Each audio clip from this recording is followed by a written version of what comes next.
only thing we have to Beer. is Beer. itself. Beer. So many choices. Oh, we no function beer well without. Woohoo! Beer!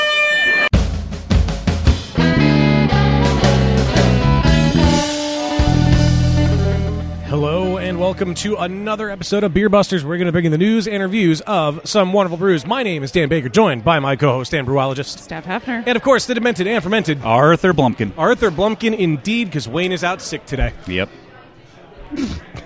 Wow. Well, it's in real world time. We just did this last night. In podcast time, 2 weeks ago, we were at Locust Lane. But It's a busy weekend. It is a busy and weekend. this is my second beer fest of the day. It is. It is. We are at not only a beer fest, we are at quite possibly our favorite beer Yeah. fest. And that's not a slight at other beer fests that are out there, but this is our fourth year doing Brewphoria. Brewphoria, the Our one and only. Our first one was number 11. I know, right? Right? No? Wait. Yeah. 11, 12, 13, 14. No. 12, 13, because we have to 14. include that. Man, I promise we're not Math this is bad at hard. numbers. 12, 13, 14, and now 15. But still, it's exciting. It's fun. I'm happy to be back here at Canal Street. It is, yeah. In our hometown of Reading. Woo! We do a lot of fests where we say this is, one of our favorite fests, like Little Big Beer Fest in Oh, of Harrisburg. course, yeah. One of our favorite fests, but I think we Yeah. can say this is actually our Again, favorite fest. no offense to other fests. I mean, every but beer we're fest home. is great. I But mean, yeah. we're like Well, not only 10 minutes from my house. is it our hometown, we had our 100th episode here. Yeah, Yeah, we Canal did. Street will forever have a special place in my heart. you're right. The doors are open. We told ourselves we would do an intro before. Well, we had doors to open. eat. Yes. We had to eat We because had the to buffet eat. Epic is incredible. buffet. The mac and cheese and the Yeah. coleslaw and the pulled pork and One the of, pizza. one of the greatest perks of working a beer fest, working Brewphoria here at Canal Street is the food. The food. Yes. Because before the doors officially open, not only do the vendors get first crack at the buffet, but they come around with these awesome hors d'oeuvres. Oh, yeah. Like 3 different kinds of bruschetta We had this year. which- bacon wrapped The scallops. eggplant bruschetta is the best. yeah, I don't like bruschetta, and I love that bruschetta. Yeah, that bruschetta is. I do gotta say, amazeballs. even though neither of you guys had this, one because it's not vegetarian and one because Dan hates mushroom, but the crab stuffed mushrooms are really good too. Yes. I kind of wish I would have tried it. Got to live on the edge a little bit. Living on the edge. Broaden my culinary horizons, if you will. Speaking of horizons. YOLO. I don't know how that's a transition, but we're just going to go with it. Yeah, let's Don't do it. forget, Twitter, Instagram, @BeerBusters. Yes. Follow us, like us, comment on things. And don't forget Facebook also. Yeah, find us on Facebook. Yeah, Speaking Facebook.com, or just type in your little searchy thingy, Beer Busters Podcast. You will find us on there. Don't forget beerbusterspodcast.com. the one and only source for all of your beer news. That's not true. Now, there's plenty of other sources Yeah, out there too, but there's- we have cool stuff on our website. We so have check cool it out. stuff, and it's us. And don't forget patreon.com/beerbusters, so you can see all the fun behind the scenes stuff. You can get last call. Yeah. And for the love of God, somebody please fucking text us. Dan's 805-991 so beer. lonely. I gave up on the Snapchat because nobody followed it, but the number I am going to keep going with. 805-991 beer. It's 805-991-2337. Joe Man, thank you for using it. Yeah. Oh, yeah. And speaking of Patreon, I think the best thing you get on Patreon is, of course, Last Call. If you don't know, now you know. If you want more Beer Busters in your life, who doesn't? Every single episode, at the end of an episode, we record a bonus segment that we call Last Call, where we're good and sauced and we talk crazy nonsense, and it's super fun. So it's really worth checking out. So if you want to support us on Patreon for no other reason than to get Last Call, and you can hear Joe Man's infamous voicemail, which will be in the last episode of Last Call. It is so. it is worth the at least $1 an Definitely, episode to go definitely listen to worth that. That's an understatement. Definitely worth it. Well, there's a lot that's going to happen. This is our best transition into a guest ever, by the way. It really right is. now. I was Our thinking first guest is already at the Yeah. table. Thank I- you, Rich. Yeah, because Rich is awesome at rounding people up. But speaking of hometown, Yes. it doesn't get much more hometown than Oak Brook Brewing. Woohoo! And we've got the man behind everything Oak Brook here at the table with us. Kyle, how are you? Doing good. How about you guys? Doing fantastic. Doing man. great. I Doing great. I was wondering if you were going to be here, and I would have been disappointed if not. I was wondering if I was going to be here too, but I came in and lo and behold, there I was. I Just feel like happened to that's find the yourself life here. of a brewery owner, though. You never know. I just end up where you are. I truly did not know 10 minutes ago I was going to be here, and then somebody called me and said, "No kidding, we forgot something. Can you bring it over?" Wow. So 10 minutes from now, you might not be here anymore. It boggles the mind. Isn't the time-space continuum a beautiful thing? Not to be confused Absolutely. with the space-time continuum. So every time I see you, I have to give you shit. Wow. Where is my and don't think it isn't appreciated. Okay. because it isn't. Where is my White Russian Stout? It's in the pipeline. It's You in keep the saying pipeline. But have you in had- the pipeline. See, I came from the IT world, And for many years, people said, "Where's that project? Where's that?" It's in the works. It's in the pipeline. That's the answer. And it translates so well into the brewing world. Well, either you or whoever was doing your Instagram on one day told me that you're bringing it back and you will do a movie night to coincide with its release. Yeah, so when we first released that beer, we released it with the movie The Big Lebowski. You have to. That's the only reason I drink White Russians. Yeah, it's right. He's got the in almost every scene he's holding the White Russian. Oh yeah. And it's been off for a while. We brewed it kind of as a seasonal beer. It's been off for a while, and we're thinking about bringing it back on probably after the holidays. And people have been asking about the Big Lebowski again, too, because everybody kind of dug that. So we thought, well, every time we bring the beer back and we re-release it, we'll do it once a year with the movie. So we're planning on doing that again as well. So. I love the movie nights. Rich and I and Jen and Ron were over on Halloween to avoid trick-or-treaters, of course. And it was my first time at Oak Brook while you guys were showing a movie, and it was really awesome. The popcorn is delicious, by the way. I love that. Yeah, it's we kind of have a venue where it lends itself well to it. Every seat gets a good view of the screen and what have you. And we just started doing them, and people enjoy them, so we just kept going with it. Yeah, it's really fun. I think you were doing a double feature that night. Yeah, Halloween. We did like two really bad movies. Two movies I'd never heard of in my life. They were hilarious. Yeah, one of them was like the Devil Bat or something from Bella Yes, that was the one that was on when we were there. It was something where guys made an aftershave that attracts killer bats. I'm not making this up. That's the premise of the movie. That's high concept. This is from the 30s, so it was or 40s. It was ahead of its time. Sounds like it very much. And so. I think the other was like the original Night of the Living Dead or something like that. So, but it was fun. We enjoy doing that stuff because it's different and and it keeps me occupied. And you're always adjusting the menu a little bit. So I see that some of my favorites are still on there, but you've sort of adjusted the food menu a bit too. We did. It's been fairly static for a while, and then about a month ago we started trying to bring in some new things, just based on feedback from the people who've been coming into the pub. And it's still a work in progress. We're still bringing some things in, trying different things out, and that's probably going to be that way. I think for a little while till where I'm happy with what's on the menu, and that's really what's key. At the end of the day, it isn't what anybody's buying or what people enjoy. It's really about what makes me happy. And we're getting closer, seriously. We're getting closer every day. Yeah. Getting closer every day. In all seriousness, let me know when the White Russian Stout's back on. And truly, we expect that to be back on after the holidays. Probably early January, we'll be bringing that one back. Holding you to that. I just got to know so I can take off work and get down here. That's all. Up here? Out here. Out here. Let's go with out here. Around here? Around here. Around here. So we do have beer in front of us. Round beer. Is this the blood orange? I believe it to be. Looks like it. I believe it to be. Looks like This it. is Are they where- both blood orange or are they different? No. One of them is our new pale ale, our Toon Trail Pale. Tune. And that's a very traditional British best bitter style. And it's spelled T-U-N, right? T-H-U-N. T-H-U-N, because I knew it was something weird with the spelling because I ordered that when I was there on Halloween, and then I realized I pronounced it wrong. And I'm like, well, why is it spelled that way then? Fun. So tell us about what is the not Thun but Toon Trail. So the Toon Trail is a traditional British best bitter style. British hops, British yeast, British grain. It's a very bright malt forward, but there's definitely a hop balance to it. But very, very British and very easy drinking, sessionable, just good, solid go-to sessionable ale.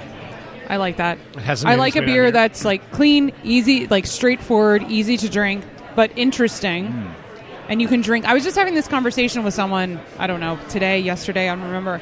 But I like beers that you can just drink a bunch of them in a row and like hang out and watch a movie or play games or, watch a football game or whatever and just drink one over and over again. Because so many craft beers that are really great, like a strong double IPA, you can't drink it all day long. Or even like chocolate mousse or something really dark or the cookie stout. Like they're great beers, but you can't drink a whole bunch of them. So it's nice to have something like that to just The aroma on this is super amazing. Yeah. And of course, I'm super digging just English styles of beers. They're just so awesome. I feel like they're making a comeback. Do they serve this are, in and- Toontown? I'm going to have to look into that. Okay. Yeah. Do they serve beer at all in Toontown? Probably. But speaking of English styles, last time Dan and I think it was the last time we were at Oakbrook, was when you had that. Yeah. It was all like British styles. Yeah, that like night. the English weekend. Yeah. And it was really awesome. It was cool to see so many people coming out for something that wasn't like an IPA can release. Yeah. You know? Yeah, exactly. And I don't want to belabor the point, but there's so much going on with the IPA. The IPA is getting so much attention, and some of these British styles are disappearing from the taps or being crowded out. And we thought, well, let's just pick a weekend and let's just feature those British styles that you're not seeing around so much. And this one, the Toon Trail Pale, actually, our very first effort at that beer was that weekend, and it was on as our Oakbrook Best Bitter. Right. And one of the things about the Best Bitter style is there's just a lot of beer drinkers, casual beer drinkers, and we get a lot of people who really know their beer, and a lot of people who are new to craft beer. A lot of people are frightened away by the term Best Bitter when they see it on a beer list. So bitters are pale ales. People are more familiar with the pale ale here. So we kind of avoided that Best Bitter name when we named the beer and brought it on as a pale ale, Toon Trail Pale Ale. And just point out that it is a British style. It is a British Best Bitter style. Right. It's a good way to educate people, though. Like, pull them in with a phrase they're familiar with and a style that they're comfortable drinking. And then when they say they like it, say, oh, by the way, did you know? Yeah. This is actually... Yeah. Yes. pull Well, them in. speaking of, not to speak ill of IPAs, because the other beer you brought today is, of course, Yay. one of my favorites Yeah. that And you guys do. it is half of the Bloody It Moose. is half of Bloody Moose. Yes. Which, this is where we invented that. That's right. That drink was I invented still in this want to very go room. in. We need to get a little Beer Buster sticker made, and one day I'm going to go in, and when it's on the board, I'm going to stick the little Beer Buster sticker in one. Well, I had an idea about a shirt that I wanted to do. And Wayne, I think I might have told Oh, you yeah, I about remember this. when you talked about it that, would yeah. have been, so like you have the moose character that you guys have on like some of your stuff, right? Or, Yes. Yeah, so we could do like that moose with like a little bit of blood coming out of its head or something, but holding our mug logo. That would be really cool. See, I have good ideas sometimes. Yeah. Now, next we have to get Kyle to let us in the brewery and brew it with him sometime. Yes. Let's see what we can do with that. We are, and I do. I thought you were since going to say we'll get it in the pipeline. Put it in the pipeline. if I'd been in best form tonight, I would have probably got there before you did. That's fine. At least somebody got We're there. actually going to do a twist on the Bloody Moose for Christmas time, and we're going to have a Bloody Reindeer, Oh, cool. which Oh, is cool. we're still working that out right Oh, now. is it going to be like a gingerbread stout? No, we're not going quite that Okay. that off the chart with it, but it's going to be an interesting beer. We're working on that right now and trying to get the details of that one nailed And you down. could do Bloody Rabbit, Bloody Cupid. Yeah. You could do like a whole holiday series We're of going to have Bloody beers. a whole Bloody My series out. Bloody of it, yes. firework. My Bloody Valentine. My bloody. I feel like that's taken. Yeah. Before we let you go, I did want to ask about how the cycling team is doing. Oh, they're doing great. Thanks for asking. So we started the cycling team this year. It was our first year in that realm.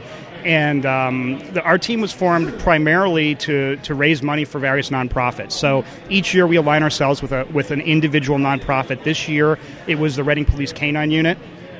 So they were our co-sponsor. We did a 42-mile ride. We raised a good chunk of change for the Canine Unit this year. We did a Goonies-themed movie ride, which was really interesting and unusual, and we raised a little bit more with that. So it's been really well received. We've got, I think, 28 members of the team right now, which for a new team is pretty cool.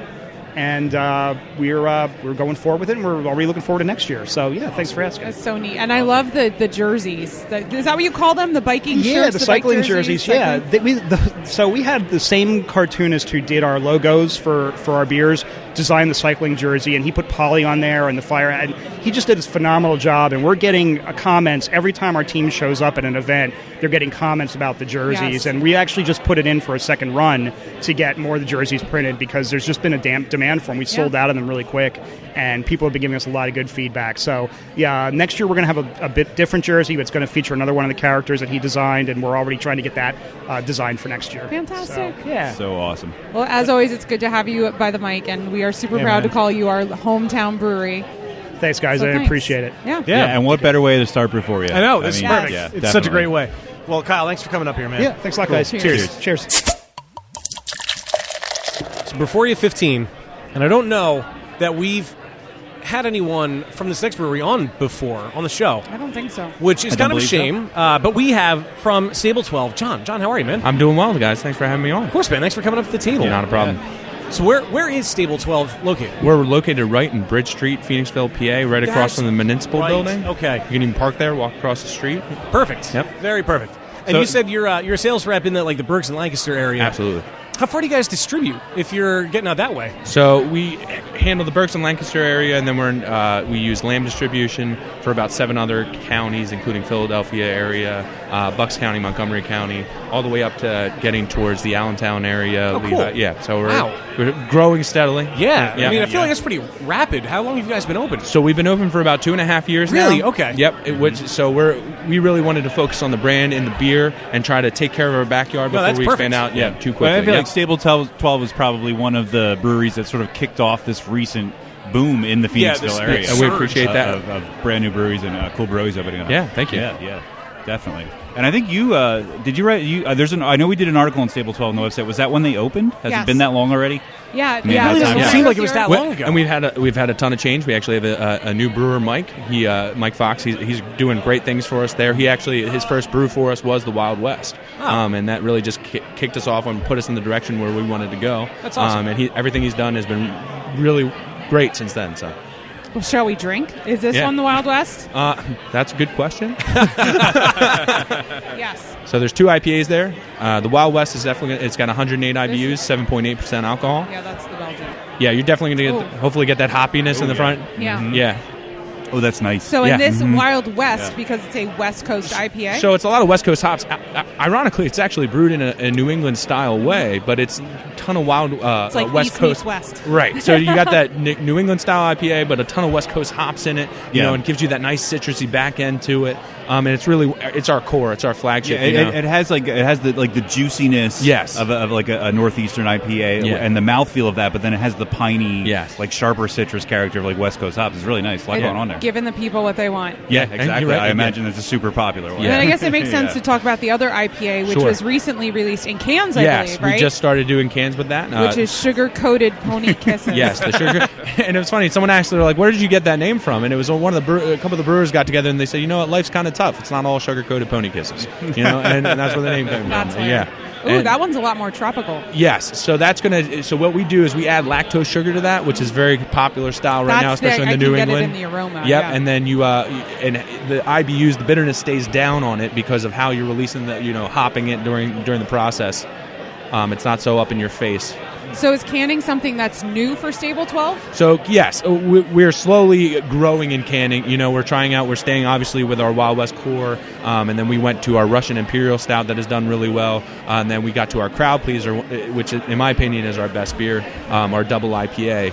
And then we started branching into the sugar-coated pony kisses based on the response we got from brewing it in the spring. So How many times did you have to say sugar-coated pony kisses? I was going to ask that. 1, before you could say it in one breath, and 2, before you could say it without laughing at how ridiculous it is. You know, I mean, I'd like to say I didn't look in front of the mirror an amount of times, but you know. Okay, so I was on your Facebook page this Okay. morning, and I have to ask about moving to the country. So moving to the country, Eat a lot of peaches. you got Please tell me it's a peach beer. That is one of my it is favorite exactly songs where ever. that name came from. Yeah, so you nailed it on the head. So, that was our cider company came to us and they said, "Listen, we have a ton of peaches," and we said, "We will absolutely take them." Did they have millions of peaches? I'm sorry. Did they come in a can? No, Put there by a man? No, they were In a factory downtown? Fresh, full. I'm not going to You stop. guys doing great. I mean, I just wanted to sit back. You'd and be listen to you. surprised how many times we just randomly start singing that song, and I'm not even kidding. We just break out. That's why when I That's saw it awesome. on their Facebook page, I'm like, we are have talking to about talk this beer. about Well, yeah, we love it. I mean, it's great. I mean, the assistant brewer was probably not too happy because he had to peel all the peaches and they pureed them and mix them into the beer. And the vanilla bean doesn't come through as much as we'd like to, but that's the price of beans definitely spiked, and so we didn't get the availability that we wanted, the weather and everything. So we definitely want to do it again. We're even thinking about canning it next year, but we just And making a music video. Come I- on, there's missed I will- I'll opportunity volunteer. here. Yeah, like yeah. rewrite the lyrics about the poor assistant brewer that has to, yes. he Yeah. was in Just- there in a brewery in Yeah. Phoenixville. I don't know. I can't rhyme peaches shit. But are in this beer. They were put there by, what's the brewer's name? Mike. Mike. Damn it, doesn't rhyme. that doesn't rhyme. No. Why- Yeah. what name would rhyme? I mean, seriously. I could lie and say I did it, but I'm telling you, there's an opportunity. There here. you go. Maybe you can go produce the video for Yeah, I it. don't know. The wheels are That'd be turning. cool. I would want to be on that shoot. There you go. I'd want I to be would there for too. that. Well, I got to encourage you guys to come by the brewery. Yes. Yeah, definitely. Yes. You know, I think one of the nice things about our brewery is that if we're available, we will take you in. We'll let you know what we got cooking in the tanks. And that is true. I Yeah. will never forget the first time I was there. We actually were stopping on our way to the goat races at Sly Fox, and I'm like, hey, this Stable 12 place just opened. Let's go. I'll snap some pictures, write an article. Just thinking it'd be a quick stop. And I ended up talking to everyone there. Yep. I got to tour the whole back facility and in the brewery, and it was really cool, really welcoming spot. I'm glad you enjoyed it. Yeah, I mean, we want you guys to know what we're about, and we're trying to grow slowly, as we said, and make sure we're taking care of the customers, giving them what they want. So now you guys are growing slowly, but Phoenixville's beer scene is not growing slowly. No, at it's all. not. I mean, we call Phoenixville is like a little mecca right now. Yeah, it's like the Mecca. Asheville of Pennsylvania right now. Right. So how has that been for Stable 12? I imagine it's probably bringing more people to you. Exactly. I mean, everybody right now is in the mindset of everybody wants everybody to succeed. So we're all trying to, help each other out, work together where we can. We certainly try to have our own customer base and just throw lots of events, but everybody seems to be doing well, which is great for everyone. Yeah. So yeah. I was recently at Root Down, right? Root Down, right? Oh my gosh, there's so many of them. During the Phoenixville Veg Fest, we were there. As our listeners know, I'm very veg. Are you gonna kick it root down? I love that space too, and I believe you guys have done collaborations with them. I can't speak enough to that, but that could be true. It seems like It sounds right. Yeah. The point I want to get to is it seems like the Phoenixville breweries are just welcoming the others with open absolutely. arms. Yeah. Like, come on, welcome to our scene. Let's brew beers together. Yes. Like, because I feel like, at least in craft beer, the more the merrier. Yes. Like in any other business, you'd be like, don't get in my space. Yes. Don't take my business. But I Yeah. don't feel like it's that way. There's a sense of community. Everybody want to help everybody. We want to all see what you're up to and what's it like brewing it. Which is why I love these events where you really just get to sample what's out there and help try to see where we can work together in the future. Yeah, definitely. So there's one more beer one more before we beer. let you go. Yep. Belgian so that's Strong. brand new. So the first time I tried it was actually tonight. Nice. So yeah, I mean, we're at first we're just like, hey, we need to add some bulk to our tap lines and everything, but it's turning out really well. I mean, we've gotten a really positive response to it. So, and I love a good Belgian. So It's quite tasty. That is nice. It's That is a very nice. Wayne beer. It is, yeah. I like it. It's up there though. It's what 8.1. Yeah, 8.1%. Yeah. So it's Well, it's not a Belgian week. no, that's no. true. I guess yeah. But- Much like Gordon, it's not weak.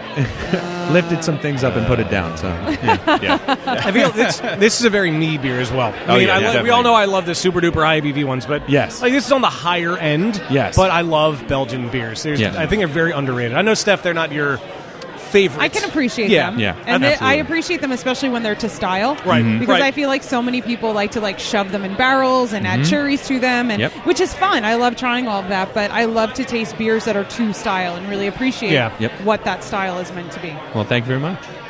Yeah, man. Well, thank you for coming Yeah, up to John, the it table. was awesome Absolutely. to No, meet it's you. great talking with you And guys. hopefully at some point we can get it. Well, we'll do the music video with you guys for the Yeah. podcast. Yeah, I mean, waiting for the contact. Yes. information. Yeah, and definitely. and hopefully we can get there and record a podcast. Absolutely. That'd be great. We'd love it. yeah, yeah. We could just spend the weekend and do Yeah, a bunch just of go episodes. one to the other to the Just other. keep There you going go. down Bridge We'll be Street. good for Hit the 2 distillery, months. the winery, the other. Yeah, we'll be good to go. We'll have to Set. crawl home. Yeah. Uber's a wonderful thing. Oh, that is true. Yeah, but then lugging all this into New York. Yeah. We'll just get an Uber XL. There you go. Uber Break. XL. Is that a thing? I think it's a thing, right? Yeah. It's a It thing. is. All now. right. Well, yeah, John, Thank thanks you. for coming Thanks up so here. much for coming on, thank man. I, for one, am a fan of abbreviations and acronyms. And the reason I say that is because I totally forgot that the next brewery we have on was an abbreviation. 2SP. I was reminded the other day is Two Stones Pub, and I Yep. totally forgot about Yeah, that. But yeah. joining us from 2SP, we've got Sean. Sean, how are you, man? Good. How you guys doing? Doing great, man. And I think there's a reason for this. I think it's because 2SP as a brewery has made a name for themselves on their own, Yeah. like separate from the pub, that, you do have to go, oh, yeah, they are. I totally Related. forgot. Although I will also like to posit that I don't know how you would forget that the number 2 and the letters SP probably stand for something else. I don't know. I mean, it's not really Oh, a it's word not by itself. stupid. It's not running out of brewery names anyway. Yeah, right. Just start naming breweries emojis. We are the Eggplant Emoji Brewery. But Come yeah, on down to poop emoji.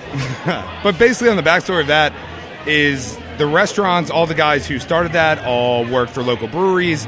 So even when I worked for another company as a wholesaler back in the day, they were my number one local supporters. So whether it was in Delaware, Dogfish, Miss Pillion, or in PA, Victory, Trogs, and Yards. They were always tied into local beer. They stayed away from the domestics, and they founded a company on that. So when they had a good friend who had won more medals than everyone but one brewer in the country, and they had him on board, they figured might as well start up our own local brewery and ride the wave. Yeah, definitely. Seems to have worked. Yeah, for sure. For sure. Seems to have worked. Before we talk about medals, we'll get there in a moment. Wayne, there's a beer here that I think you're going to enjoy. So this is the Fooder. What was this called? Fooder something. Fooder. Fooder Brow, number 6. Yeah. I saw Fooder and I was excited. I didn't get any further than that. I just like to punish myself with beers to try to explain to people at Beer Fest. This is absolutely one of them. That's actually a very good point. Just hold a picture of a Fooder. Yeah. No, the last one was our Maibach called Cross-Eyed Kitty in the Meow Box, which I had to repeat over and over again. And the other beer was Cold Cock. So I sounded like a Dr. Seuss novel while trying to explain our beers to people. Not only did it rhyme, but it took me 14 minutes per customer. Yeah, sounds about right. I had recently gotten to 2SP for the first time. I mean, I should say the brewery, not Two Stones Pub. And I was blown away by everything. And also, I kicked my friend's ass in darts because you guys have the dart machine there, which was fun. But she took home cans of, Oh, really? I didn't know you had a beer called Oh Fuck. I didn't think you'd get that past the TTV. Wait, what was it called? What was it called? They have a beer called Oh Fuck. Brewery only. Don't tell anyone. Was it Don't tell anyone. was it a fest? Is there a fest that you have We in did cans? Delco Fest. That's what it was. Yes. She took Delco Yeah, Fest yeah. home, and it was a They don't phenomenal really. beer. Well, the Yeah. beer that Say they don't really. Yeah. the beer that Ron, Eric, and I brewed for the Stouts Homebrew Fest today, we named Zero Fucks. Zero Fucks. Nice. Well, I mean, But we're homebrewers. you also don't so- need to get past the TTV. That's No, true. that's That's true. right. So Fooder Brow is freaking awesome. So that is, again, when people ask me what this is, it is we have a giant oak fooder at the brewery. This is number 6 of that series. So it is a split yeast, Brett and champagne yeast that we Oh. aged with Chilean white wine grapes Whoa. and did a saison. So it has a ton of white winey properties, but again, you get some oakiness. It just kind of screams Pinot, but has the yeasty saison undertones. I love that beer. I'm selfish in bringing it because that's what I like to you drink wanted myself. to drink, at the fest. Oh, I do kind of feel like it might not be the kind of beer you would expect to see at just any old beer fest. But I feel like this is the kind of fest where people are going Yes, to. this I is was the told to fest bring where my best. Yeah, Yes, this is yeah. the fest where brewers and brewery owners they want to impress. Yeah, and that's what when Dusty was on a couple of years ago explaining what this fest is. It's where you get to do that. They don't oversell it. There's people who genuinely appreciate the craft beer and want to know what you really have to offer instead of just give me your IPA. Like people here will appreciate the diversity in the styles. Yeah, that's why I brought 2 beers that were not IPAs. I just figured there's always enough IPAs. Let's bring something. A, bring our best with the Russian. B, bring something that's vastly different than I assume anyone else has here. But Well, I mean, we can argue that the Russian was not just your best, but the nation's best. yes, That's true. Yeah. That's true. Are we Twice. going? All right, let's move So on. Twice. The Russian has documents to prove it. Yeah, back-to-back gold medals. Yes. So 2016 Which for and anyone 2017. in this area, it's not a complete surprise. Yeah. Yeah, which it's funny. It's just traditionally to style one of the best Russians out there, and our brewer used to work for Iron Hill, where he won 7 golds for his Russian. And the first 2 years we've been open, being the self-deprecating brewer he is, he's like, "This is the worst brew. This is the worst I've ever brewed. I don't like it." And he's won gold 2 years in a row for it. And interestingly, Iron Hill won silver. Yes. Oh, wow. In the category. So technically he medaled twice in a year with the same category. It was the second to last category at that fest, and we sat there, and all of a sudden they said Iron Hill Silver. We're like, we're either going home empty-handed or this is going to be awesome. Yeah. And that would have been a very depressing trip home if that did not come to fruition. This is so good. Yeah, this is definitely right up your alley. I mean, it feels like a Russian Imperial Stout. What's does. what's its ABV? It's only 9%, believe it or not. Really? believe I it love was that 9 is only. Well, Well, it is a per Russian. style where Just- beers are, yeah. Do me a favor, put it in a barrel. Put it in Hold like on. Actually- Wait for it. Wait for it. Tell him. Tell no. him. Tell him. Last week, I got to try our Bourbon Russian out of the barrel, which is a blend of a couple different Jim Beam barrels. It's unbelievable. It is coming. We have November barrel-aged Russian 24th. hitting the market this November year. 24th. Dan, it's in the pipeline. It's fantastic. November 24th. November 24th. What day of the week is that? That's It's That's Black a Friday. It's Black Friday. It's Black Gee, Friday. I'm working to go to a concert, but I will be there. If fucking only Saturday this or Sunday. conversation were being recorded and you could listen to it again later to remember the day. And actually, on Black Friday, which no one in my company thought it was worth telling me. We are doing a giant Russian blowout at the brewery. They have some stuff that I didn't know existed. Orange truffle Russian. What? And like 6 different variants of Russian. We're tapping all of them. I think we're going to do an early release on the bourbon barrels.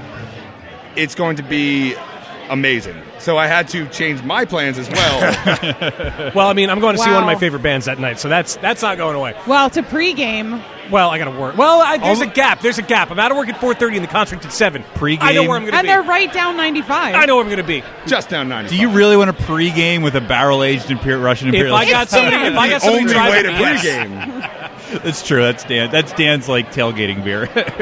So the other thing I want to mention while you're at the table is 2SP is now distributing in South Jersey. Just launched in Jersey. Oh, yeah. cool. That's exciting. Yeah. As of what, like November 1st or something? Started this month, I believe. About 2 weeks ago, yeah. Yeah. Yeah, so we just started out there. I won't be covering that area, but I've been going out to events out there. We're really excited to be expanding. We have a surprisingly big brew space. Even the first time I went there before I started working for them, I went in and had...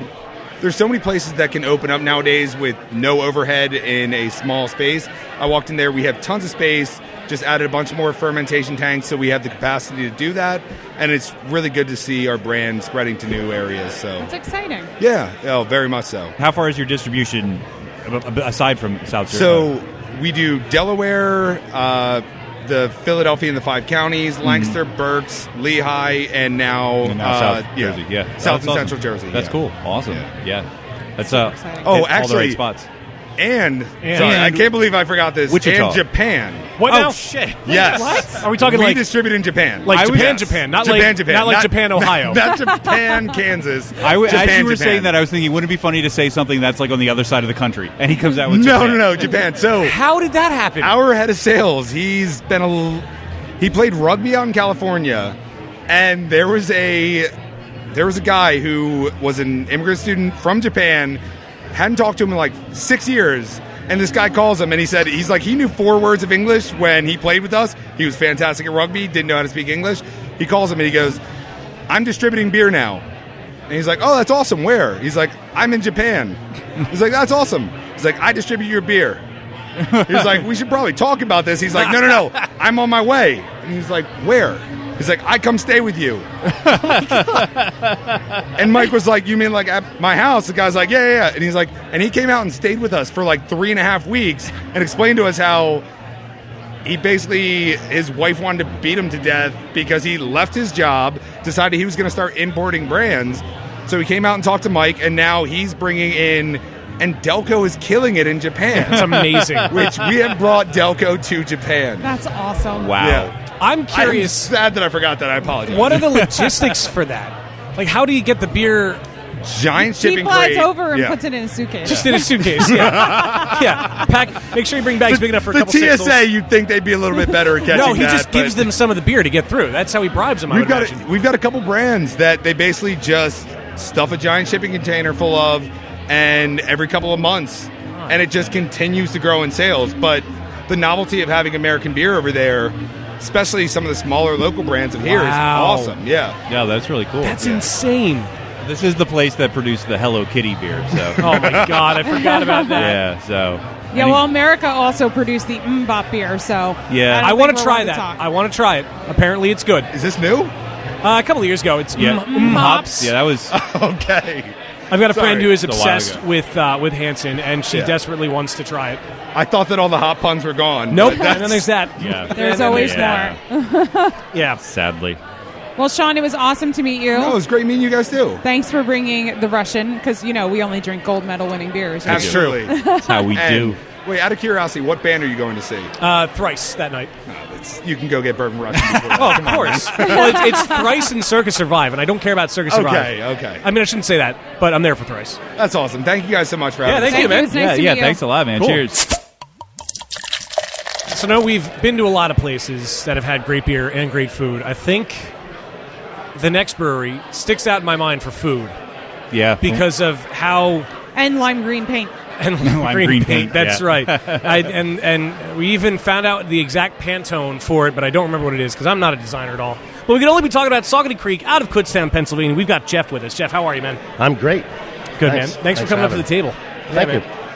We were there a while ago. It's been a while. It's Before like the 2 years, right? the new pub. I've been there many times. Well, Yeah, of course. I mean, when we did the podcast. Well, I mean, you're there. geographically closer than me and Wayne. True. But it was awesome. I mean, the beers are always great. You guys put out wonderful stuff, but the food was before like the full kitchen was open.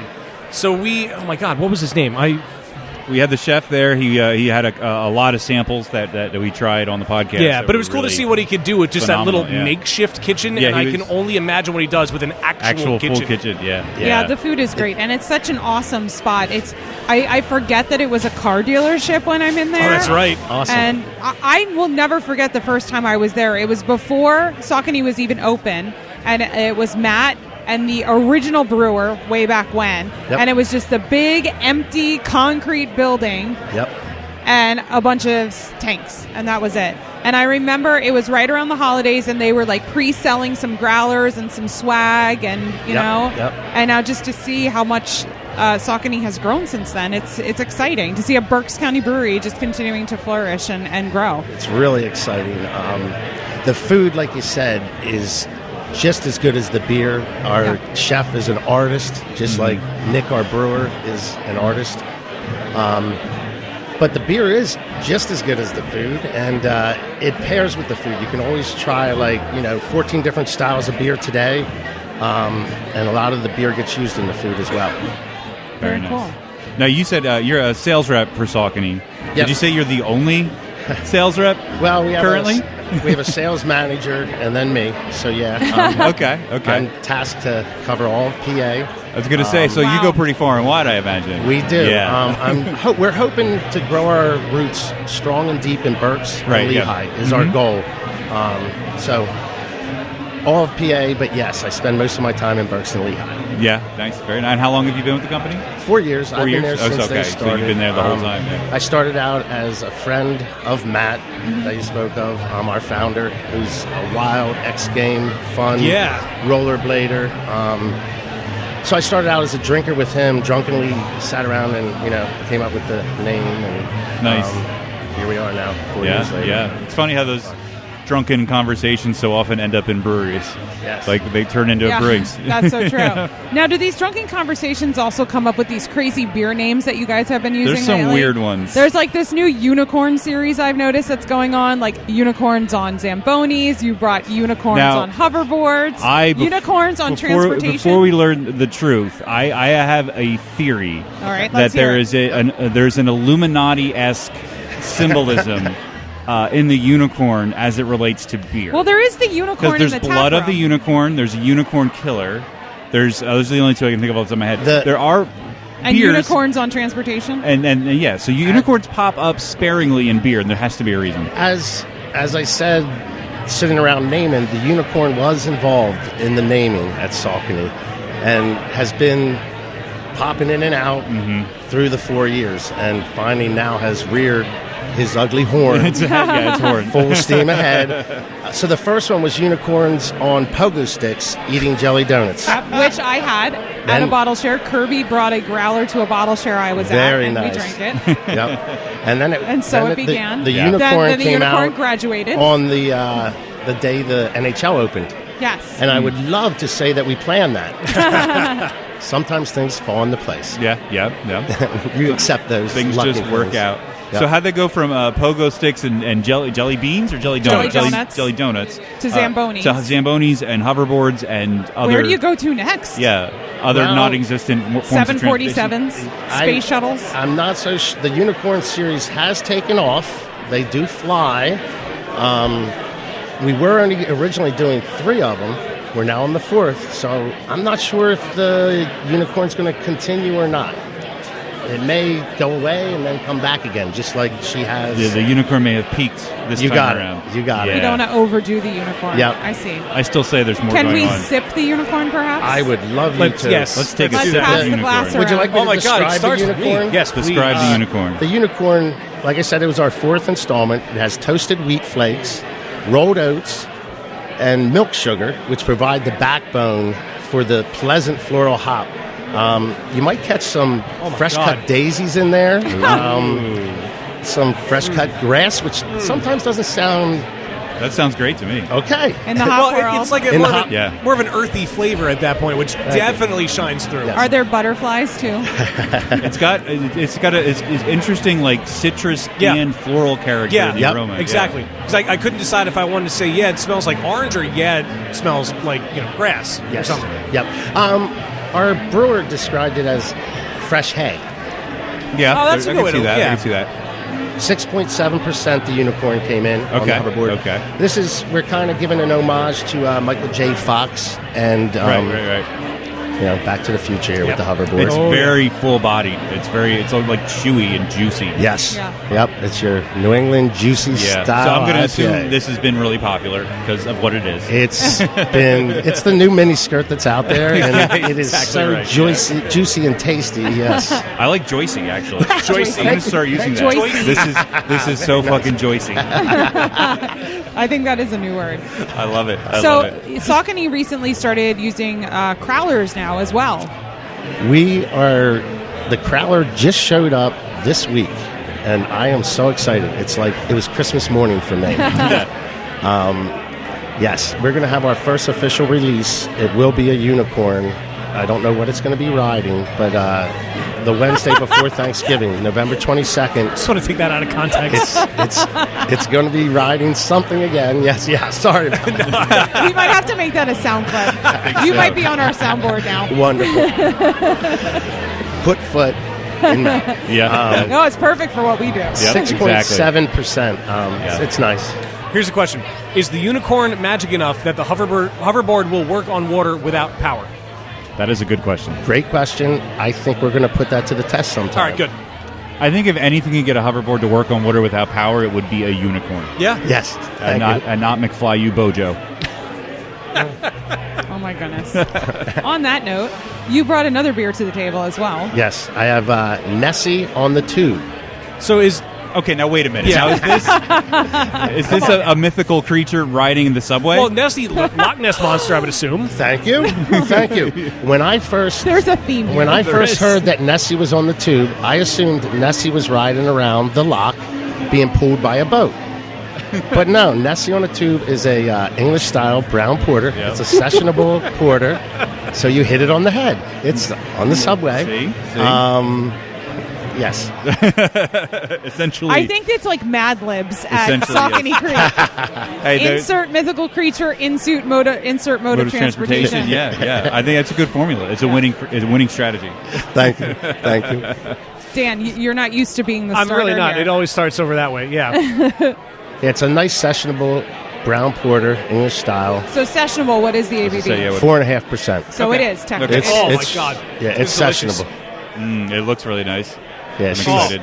Nessie's would Nessie's a approve. very nice girl. That's so Ooh, good. That is really nice. Like it's a nice quick malt sweetness out of it, and then in the back there's just like a little bit of like a biscuity character that Yeah. just rounds it out so perfectly. You hit it on the head with the biscuit. Yeah, That's in our That's description. nice. It only It took me is. 4.5 years There's to get this right. like an undercurrent of bitterness there. Yeah. That's like Yeah. sort of Well, when you're cleans up using everything these else, darker yeah. malts, you're going to have that. Yeah. I love this. This is delicious. Yeah. I mean, give the people their New England IPAs. Let me drink this. Yeah, that's really nice. It's got some nice roasted fig and caramel hints in there. For sure. And I oversold it. It's 4.3%. Ooh, it's even more sessionable. It's like exactly. It's a session. like for that's sure. like sessionable bullseye. Yep. This would be. I remember when we were recorded there last time. There was a firkin that had some sort of pine in it. Oh, yeah. Because remember the right. bartender Yeah. had actually Picked picked the the pine. pine Yeah, from yeah, her yeah, yeah. backyard.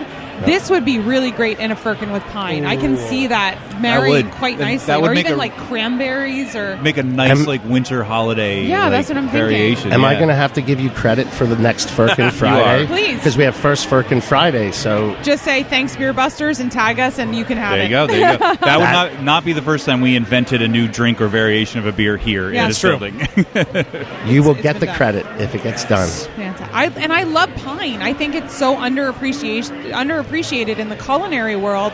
I think the aroma is fantastic, but I would like. There was a local ice cream place in Lancaster County that was asking for suggestions for winter flavor, and I said pine. Yeah, that would work out really I well. think it'd be an awesome Yeah. ice cream flavor. I think it may be one of those things. It's kind of like I want to say like banana, where there's like real pine and then there's like air freshener. Yeah, pine, I see you know what what I you're mean? saying. And so I think a lot of people might make that Real, association, yeah, for sure. and think, well, that doesn't sound like it would be good. But if you think about like actual real pine, you almost like a rosemary type of character. Oh, I love rosemary and sage.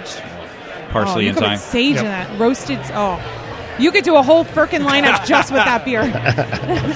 Yes, it would lend itself well to some herbs and spices. Well, we look forward to the next unicorn, so we can snicker at the name. But Thank you. Yes, on the eve of Thanksgiving is when the next unicorn will rear the ugly horn once again. All right. It's like a children's book in the making. Yeah, right. It is. Very nice. Thanksgiving Eve, the magical Saucony unicorn gives beer to all the children of the world. Oh. Beyond. I don't know if we can go that route. Thank you. I don't know if I should say thank you, Jeff, or sorry, Jeff. I don't know. Yeah, a little bit of both. Yeah, but thanks for coming up here and bringing the beers and spending some time with us. It was Hey, awesome, man. thanks for having me, guys. Of course. Thank you very much. Yeah, Cheers. cheers. man. Say, Yvonne, remember when I said I'd have to send away to NASA to calculate your bar tab? Oh, yeah. We all had a good laugh, Mo. The results came back today. You owe me $70 billion. This episode of Beer Busters is brought to you in part by Audible. Discover what millions already have. You don't just listen to an Audible book, you feel it. You can go over to audibletrial.com/beerbusters to sign up for your free 30-day membership. Plus, you get one book to get you started. After that, each month is $14.95. You get a credit a month for a book. Good for any book, regardless of price. It's ad-free, premium audio you listen to offline with no interruptions. It's your own library to build. You keep your books forever, even if you cancel. Exclusive member-only savings like 30% off additional audiobooks each month. There's easy exchanges. If you don't love a book, swap it for free anytime. Seriously. That is audibletrial.com/beerbusters for your 30-day trial. Today's episode of Beer Busters is brought to you in part by Vinyl Me Please, a Record of the Month club. They celebrate one incredible vinyl record every month and send an exclusive pressing of it right to your door. They'll also include an original 12x12 album-inspired art print and a paired cocktail recipe to sweeten the deal even more. But what's in the box? Special edition vinyl records you can't get anywhere else. When they say special edition, they are not messing around. Vinyl Me Please works closely with both the labels and the artists to come up with something special that you actually cannot find anywhere else. Colored vinyls, custom lyric books, exclusive artwork, personal notes from the artist, and much, much more. The only thing that won't surprise you each month is how much you end up loving the music itself.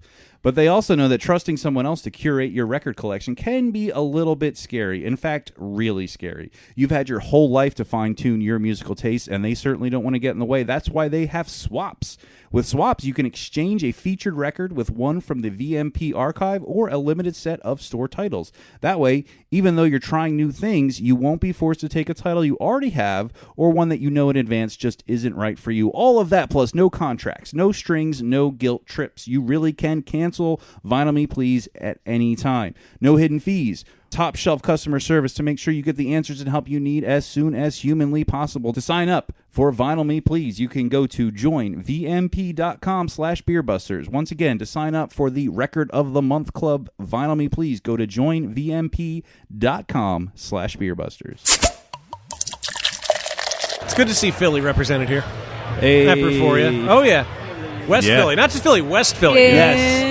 The Philliest of all Phillies. West Philadelphia. Philliest of all Phillies. When we recorded at Dock Street, we sang that song, I think, 27 times. At on the least, episode. or at Yeah, least yeah. we went into Every time it, yeah. someone said West Philly, we started singing. Yeah. So, of course, we do Never have heard that either. from Dock Street joining us at the table. We got Rich, man. Rich, how are you? Hey, very good. Thanks for having me. Of course, man. Thanks for coming up here. sitting down, man. Yeah. Is this your first time personally at Brewphoria?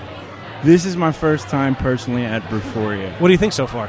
This is actually really enjoyable because these things can be a bit of a Shit long show? day. Yeah, a shit show. A bit of a shit show. Yeah. But everybody here is pretty well put together and kind of keeping pace and curious about the beer and where to get it, and that's kind of all you want with things like this is people to actually take an interest in what you do. That's what I like about this fest. Yeah. It's people who want to know more about it instead of just wanting to get drunk. Sure. Getting drunk totally. is it's the happy side effect of drinking everything. Yeah. When you're younger, when you don't get hungover. Well, yeah. now it's a week-long hangover. Once you hit that 30 mark. That's so true. Yeah. Now, this is the first Brewphoria where Sasha has not been here. I know. There's a picture of him behind our table with a candle next to it. You're welcome to leave personal trinkets in front of it if you like. I freaking love Whatever. We're all thinking of him in this time personal of need. notes and words of encouragement or hair, whatever. Hair. Yeah, Panties. If he owes you money, panties. That seemed specific.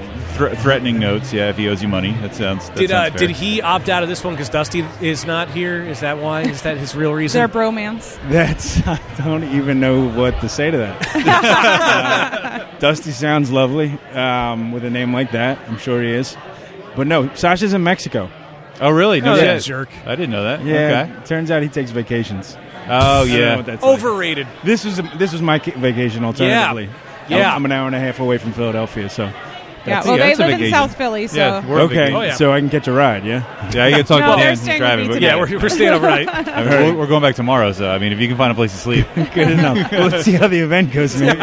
Yeah. I mean, it's early. Come on. This booth is kind of comfy. Yeah. Just saying. There's plenty of space in here, too, Yeah. so you probably curl up in a corner, nobody will ever know. That's true. It's not the end of my night, I'm hoping. I kind of figured, but it's an option. It's an option. The other thing I love about Dock Street is you guys have fucking killer pizza. Yeah. That's a fact. Including, and I always say it wrong, but I'm just going to call it the Flaming Coochie because that's all I remember. Yeah, that's exactly, yeah. That's, it's an English name. It means, it's a medical term. Yeah. Get it checked out. Prescribe antibiotics. Comes with a side of penicillin. No, the people actively ask me lots about whether or not I brought pizza, which is kind of it's kind of a put off because you want them to look for the beer, but Well, not only that, especially here. I mean, they have the whole buffet over on the side there. Yeah, no, I know. Yeah, and I don't. Just tell them you brought that pizza. They don't need to know. I don't. That's I not a don't reflection. fulfill every Italian American stereotype. I don't No. travel with pizza. And No, I don't think they're asking you because of pinstripe that. suits. I think they're asking you because Dock Street has killer pizza. Yeah, and you're from Dock Street. I don't travel with people. I don't think it's a stereotype. No. Oh, well, I mean, if we're talking about Italian stereotypes, gravy or sauce? Oh, it's gravy. Get outta here. No, I get it. No, and I didn't think that was the reason. It's not my first day. Well, what's new in the world of Dock Street? We've been busy. We Good. expanded this past year. We doubled our capacity in terms of fermentation. So we're canning now. 16-ounce cans so far. A little bit has made it to wholesale. It's hard for us to keep up. Which is a good thing. We're not sitting waiting to brew beer. That's for sure. We're dancing in new markets a little bit. We're out back here again. We've reached a little bit deeper into New Jersey. We're slowly working on Delaware. Next summer, you'll see a couple more packaged items hit wholesale on a larger level. Cool. And we're just kind of fine-tuning our calendar and what we brew and finding the good new things and not abandoning the old ones, but, giving them their place and time. And beer's really tough to keep up with anymore because it's hyper competitive and there's a fine line between evolving too much but still honoring what people know and love out of your brewery, Especially with a brand like Dock Street, who has been a craft beer staple in Philly for so long. Years. It's not like you're just a new brewery. You guys have quite the reputation. yeah, no, we have a deep history, and I do have lots of people approach me in their 20s, didn't know about it from the last 5 years, and people in their 50s and 60s that ask me about styles that we don't produce as much, that they're really fond of, that they drank in high school and college, that they want to see again. And sometimes we have them, sometimes we don't. We try and be all things to all people as much as we can, but that can be a slippery slope. So we're trying to toe the line. So with canning, are you still bottling as well, or are you moving completely over to cans? We are still bottling. We bottle our Pilsner, one of our first recipes, and we bottle our rye IPA. I love that rye IPA. Yeah, that is no, legit. it's great, and it's perfect this time of year, especially. It definitely makes sense this season. We're probably not going to be bottling anything else. We do some hand bottled large format stuff seasonally, pretty much over the winter for the pub. But anything else this going forward in package will be 12 and 16-ounce cans. Very cool. Yeah. Tell me about the Dock Street Cannery and Lounge. What? I haven't been there yet. So it's a really nice space. They were working on the sort of logistics and the licensing for it for the last couple of years before I even started working for them. It's a Thursday through Saturday affair. It's craft cocktails. It's more of our beer. It gives us more opportunity to serve, different things on draft. We have some really nice snacks, and we have some really smart bartenders that man it, or I should say person it, Thursday, Friday, and Saturdays. So we do some special occasion stuff, and we're figuring out the best use for the space. I don't know why that's so hilarious. It was really good. I don't want to pat myself on the back. That was really funny. That was freaking hilarious. And people should remember that about me. So this is something we've been saying a lot lately, thankfully. Medals. Congratulations Yeah. on your medal Yet winning. another I GABF thought you medal. were talking about my haircut. No, I was talking about that personing thing. That was so fucking funny. Yeah, man. Comedy medal. Our Man Full of Trouble Porter, which we've brewed for quite a while. Our head brewer, Mark Russell, has been doing an excellent job he's been with the brewery a couple of years, and he's been the head brewer about a year. And him and Ed, our great assistant, who came from Southern California, from a brewery called Hangar 24. He did a little bit of time with the Chamonix Creek. Have been brewing the hell out of beer, and submitted a couple beers for GABF this past year, and we won a bronze for the for Brown Porter, our That's awesome. Man Full of Trouble. It is delicious, and it's available through the winter until February, wholesale in cans and draft. Yeah, I had that when I was at the brewery a month or so ago. That's a great beer. Hold on, but tell me about Man Full of Truffles. Yeah, there's a variation that sounds rather interesting. The Man Full of Truffles. Man Full of Truffles is a bit of a one-off. We do it occasionally for special events, sometimes in Firkin, sometimes at the pub. When we always have cast beer on at the pub, so that's porter really is a great style that lends itself to it. And we usually sort of like to spike the beer, whatever the style may be. So Man Full of Truffle is exactly what you think it is. And you were giving it away for free. We were giving it away for free. Oh, we were In giving it away exchange. For free. donations. Oh, okay, yeah. So we do a thing pretty much monthly, every 4 or 5 weeks, called Rare Beer for School Supplies, where we put together some beer, be it the Man Full of Truffles or a agave double IPA, where we encourage people to come down to the pub and bring in some stuff for local schools. Public schools in Philadelphia are, generally speaking, pretty underfunded. Teachers a lot of times will go out of their own pocket to make sure that their kids are getting things that they otherwise couldn't, that just aren't afforded in the budget. So we're trying to help as much as we can.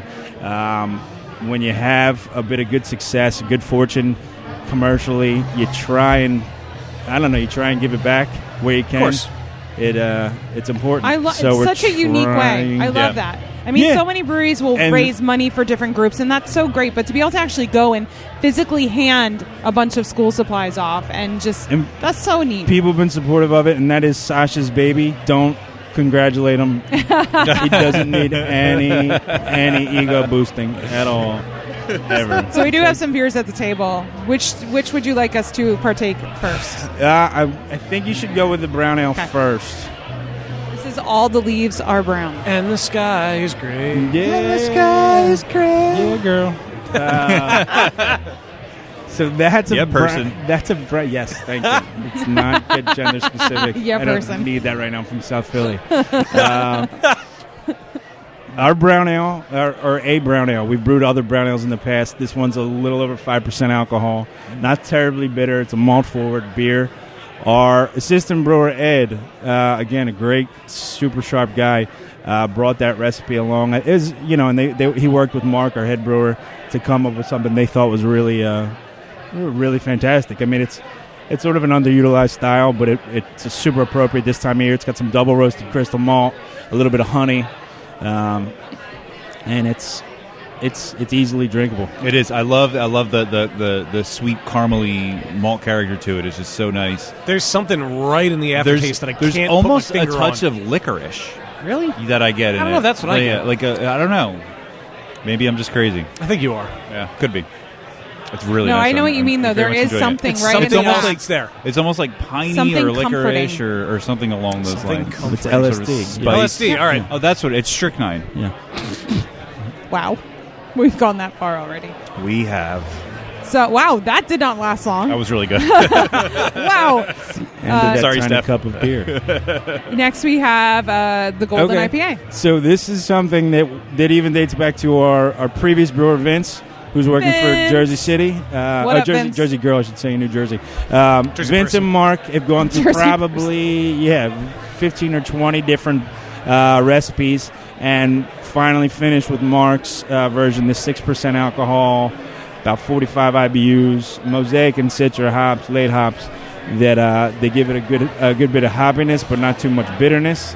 That seems to be what people have a penchant for these days with respect to India Pale Ales. Yeah. They use a bit of oats to fill it out so that it's not too thin. We produce it 12 months a year.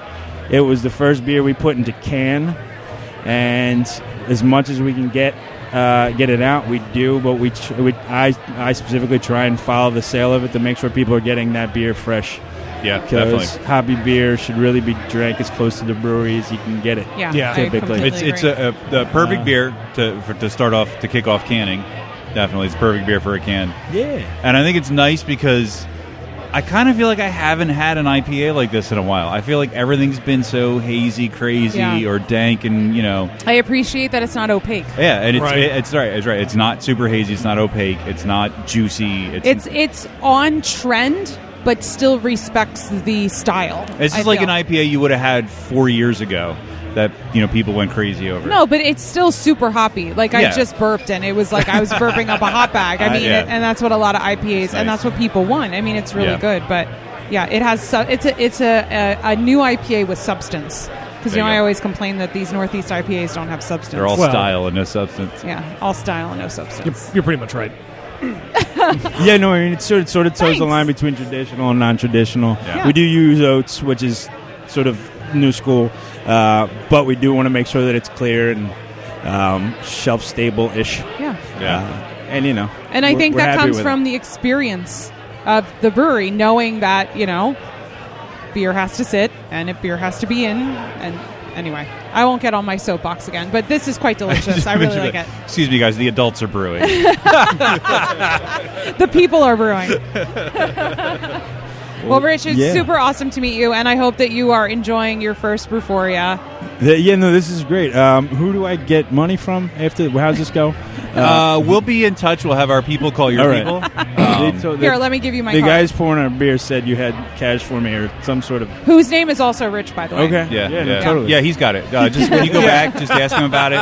He'll set all that. I'm not all that letting up them for you. leave. That's how we collect money. You're from South Philadelphia. All right. Well, yeah. Thanks so much for having me. I Thanks, appreciate James. it. And, I hope tell- everybody understood what I said. Tell Sasha we said hi. I don't Yeah, tell please. Sasha anything.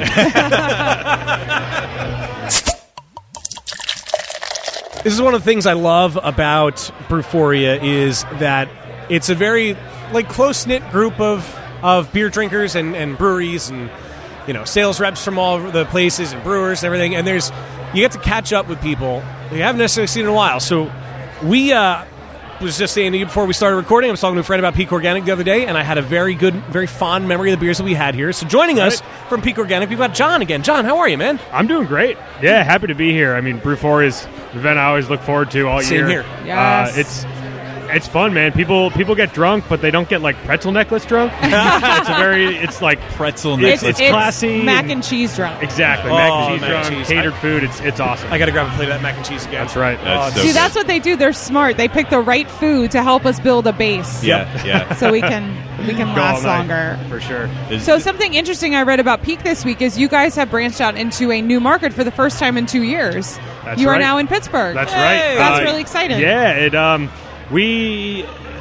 Peak's had a kind of interesting history. We started brewing in 2007, and back then just a couple guys didn't know how to sell beer at all, and we launched a ton of states. We were in Chicago, we were in Texas, we were in actually Philly 8-10 years ago, and realized this isn't the way to sell beer. Yeah. And so pulled back, went back to our home market, and have been growing ever since. Kind of more steady, more focused, and it's been great. We've been having a couple great years now, and did some rebranding, switched to all cans, a lot of new beers, and it's been solid. Pittsburgh's an awesome market. We're excited to be out there, and we've got a bunch of new markets planned for 2018. That's fantastic. So you said you went back up to your home market. Home market is what, Maine? If Portland, I remember right? Maine. Portland, That's right. Maine. Yep. Okay. Yeah, so kind of stayed in New England, New York City. It's kind of one of our biggest markets, and grew out from there in the past 5-10 years. And you mentioned a lot of new brands. I saw that you have a winter IPA. That's right. That either just came out or is coming out. Correct. The New England IPA, of course, Yeah, as it were, yeah. giving the people what they want. That's So right. tell us a little bit about that beer. Yeah, it's kind of a new philosophy we have with seasonal beers in general. The category as a whole has been really interesting the last few years. Some declines for some major brands, and we always never really found a great home for some of our shoulder season, fall, winter beers. And we decided, let's give the people what they want, give them more IPAs. And that's something that we think we do really well. We like hoppy beers. We feel like we have some of the best ingredients in the industry. And started doing seasonal IPAs for all our seasons. So we had autumn IPA for the first time last season. Winter IPA just came out. It's a 6.2% New England style IPA. Juicy, fresh, citrusy, really clean. In a that's can, of refreshing. course. In a can, that's right. We're all cans now, so. That's right. Very nice, very nice. But I'm glad you didn't bring that beer. Because as our listeners know, I am a Pilsner girl. Okay. So Yes. this first one is... Now, if I remember last time, we I was just had going to say. I believe a it did. Pilsner, but wasn't it just like fresh or some It fresh? may have just been fresh cut. So Fresh cut. That's Yeah, it, yes. so- And this is super fresh. This is super fresh. So this is the kind of spiritual bigger brother of fresh cut. Nice. And it is way hoppier than pretty much any other Pilsner out there. We brand it as a wicked dry hopped Imperial Pilsner. Wicked, of course. Yeah, we're from New England. Wicked It's dry hopped Wickeds in all our beers. Yeah. You don't realize it's like 7.6% Yes. until you swallow it, and then you're like, oh. Oh. There's. I don't want to say it's Say, a burn, but I there's have like a pleasant warmth in my mouth. it's not even a warmth. It's more like just a subtle sweetness of the malt, just to remind yeah. you there's booze in this. You get If that makes little- sense. the touch. I'm gonna No, I take know one what more you mean. sip before I No, pass go it. ahead. Sorry. Yeah, I know what it's- you mean. There's some beers that like you feel the heat of the alcohol, and there's some beers that are either like they're super sweet, like Belgian styles, where that sweetness is like or there's that malty character. You feel like that means there's some booze in here. Yeah, because when you first you're going to isolate this phrase properly, but when you first put it in your mouth, it feels like it's Write going down that to be timestamp. Yep. Timestamp. Timestamps change when I go to edit. So That's no. true. it feels like it's going to be just another IPA. But Right. then as you finish and you swallow, then it's like, oh, wait, this is more than just an IPA. Exactly. Yeah, I know. You're welcome. Make a note. I want it in my mouth. Yeah, people argue with me and tell me it's not a Pilsner. I've gotten in fights before about it, and it's like I mean, you would know. Well- You work for the brewery. right. It's like it's a Pilsner malt.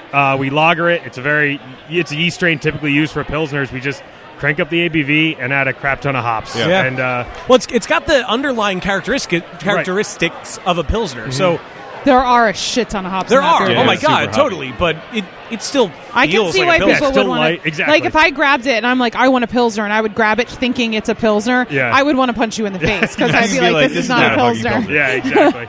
Exactly. I But- try to warn people, like at Beer Fest, people are like, I want something light, not hoppy. I'll take the super fresh. I'm like, wait a second. Slow your roll. Yeah. Slow down there, partner. Warn here. First of all, 7%. Second of all, hops. That's right. Second of all, hops. Fantastic. But knowing what it is quite delicious. So Yeah. if I recall last time you were on the show, I mean, I know we had the conversation about the whole organic thing. Right.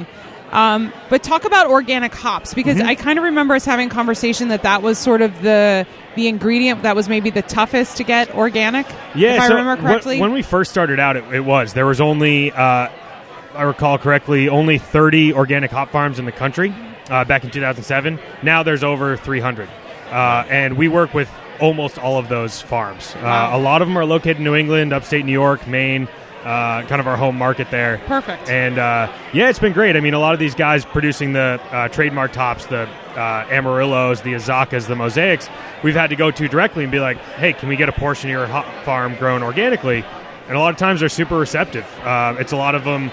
That's how they started farming, or if they're from family farms, that's kind of the way those farms developed. And for us, we buy direct to farm, which is very unique. I believe it's only us in Sierra Nevada of large breweries that do buy direct to farm rather than going through brokers. And to us, it's important we can work with the farmers to get the right varieties we want and make sure they're not picked too green. A lot of times when there's hop shortages or a big demand on one type of hop, if you remember 2016, a lot of IPAs with Citra in them were very oniony, and it's because they're newer years of Citra hops. Might be the first year of production. You get this really green flavor, and so we can work directly with the farmers to work out that, and it's been great. I mean, we've grown a lot with the organic beer industry. We are the largest in the country. but we've kind of tried to help these farmers have a wider base of support and work to grow organics. So now you mentioned Sierra Nevada, yeah, and they also grow a lot of their own ingredients at their own brewery. Does Peak do anything like that? We don't. I think it kind of seems like a natural extension. The next thing. I'm pretty sure our founder John Cadu, his dream is to just have a brew pub in the middle of upstate New York with a farm and just not deal with anything else. Yeah, just grow all your own ingredients. Right? Yeah, live there, farm there, and brew there. But yeah, I think that's definitely in the pipeline.